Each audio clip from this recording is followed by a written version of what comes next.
সকালবেলায় ঘুম থেকে উঠে কেশবকে রেডি করে দিয়ে ওর পাপা দিয়ে এসেছে ওকে ওর দাদানের কাছে নিচে। আর আমি এখন যাব ওকে ওষুধ খাওয়াতে। ওর ঠান্ডা লেগে গেছে, সাথে আমারও লেগেছে। ফার্স্টে কেশবের ঠান্ডা লেগেছে, তারপরে দেখছি আমার ঠান্ডা লেগেছে। আর কালকেই ওকে আমি ডাক্তারের থেকে ঘুরিয়ে নিয়ে এসেছি। আর এই যে বাইরে দেখছি যে বৃষ্টি হচ্ছে আর হালকা হালকা মেঘ ডাকছে। আর দেখো আমি নিচে যেতে যেতেই দেখছি ওপরেও দাদা নিয়ে চলে এসেছে ওকে, যে কাঁদছে এবার ধর। এখন তো ওকে ওষুধ খাওয়াবো। ওষুধ খেতে হবে তো? হ্যাঁ খেতে হবে, হ্যাঁ খেতে হবে, ওষুধ খেতে হবে। ও বাবা, ও বাবালি, নাক দেখাচ্ছি। পাপানকে খাইয়ে আম্মু চলে এলাম খেতে। আর ডিম সিদ্ধ নিয়েছিলাম একটা, ডিমটা ভাঙতেই দেখি ডবল কুসুম। অনেক দিন পরে দেখলাম এই ডবল কুসুমের ডিম। আর এই দেখো ওকে স্নান করানোর সাথে সাথেই যেন ওর ঘুম পেয়ে যায়, মানে তেল মাখাতে মাখাতে ওর কান্না শুরু হয়ে যায়, যেন ওর এত ঘুম পেয়েছে ও আর তাকাতেই পাচ্ছে না। তারপরে আজকে একটা হালকা মোটা জামা পরিয়ে দিলাম, কারণ বৃষ্টি হচ্ছে আর খুব ঠান্ডা পড়ছে।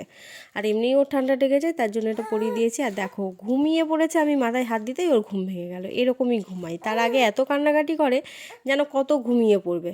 আর এই যে ওষুধ খাওয়াচ্ছি, আজকে দেখলাম কান্নাকাটি করছে না। ক্যামেরাটা ধরা আছে, ফোনের পেছনে যে ছবিটা আছে ওটা দেখতে দেখতে দিব্যি ওষুধ খেয়ে নিল। আর না হলে আমার সঙ্গে ওর যুদ্ধ লেগে যায়।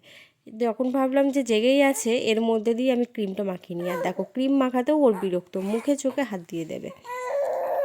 রোজ টিপ পড়াই ও যখন ঘুমিয়ে পড়ে তখন। আর আজকে আমি কি ভুল করে ফেলেছি দেখো, পুরো একদম পড়ানোর সাথে সাথে ঘেটে ঘ করে দিয়েছে। তারপরে ওটা মুছে আবার পড়িয়েছি, আবার সেম জিনিসই করেছে। তারপরে ঘুমানোর মধ্যে আমি টিপটা পরিয়ে দিয়েছি, ওকে ঘুম পাড়িয়ে রেখে এবার আমি নিচের ঘরটা মুছতে চলে আসলাম। ও ঘুমাতে ঘুমাতে আমাকে কয়েকটা কাজ কমপ্লিট করে নিতে হয়, জেগে গেলে আর করা যায় না। আর এই ছাদে এসে দেখছি বেশ কুয়াশা কুয়াশা লাগছে, যেন একদম ভোরবেলায় ঘুম থেকে উঠেছি। কেউ বলবে না এখন দুপুর 1টা বাজে। তারপর এই যে জামা কাপড়গুলো নেড়ে দিচ্ছি, ওর যদি জলটা ঝরে যায় পরে ঘর দিয়ে মেলে দিলে তাও শুকিয়ে যাবে।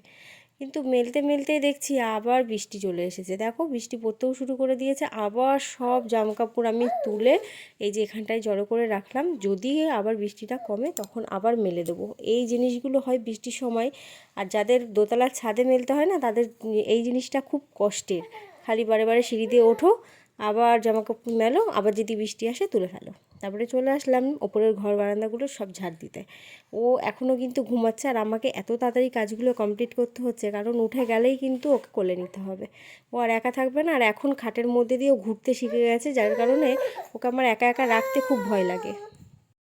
কাজ আমার শেষ, আর আমি স্নান করেও রেডি হয়ে চলে এসেছি। আর দেখো নাকের মাথায় আমার একটা ফোড়া বেরিয়েছে, মানে হালকা গরম পড়তে না পড়তেই আমার ফোড়া বেরোনো স্টার্ট হয়ে গেছে। আর সারাটা গরম আমার সারা নাকে ফোড়া বেরোতে থাকবে।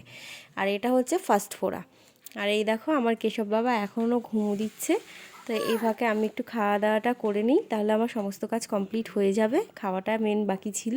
আর আজকে আমাদের হয়েছে মাটন আর টমেটো দিয়ে ছোটো মাছের চচ্চড়ি, তো যেটা খেতে আমার খুবই ভালো লাগে। আর এই যে বাপ ছেলে এখন খেলাধুলা হচ্ছে, আর আমি দেখছি গুলটে মামা। কার কার ফেভারিট কার্টুন এটা বলো তো? আমার তো ভীষণ ফেভারিট এখন।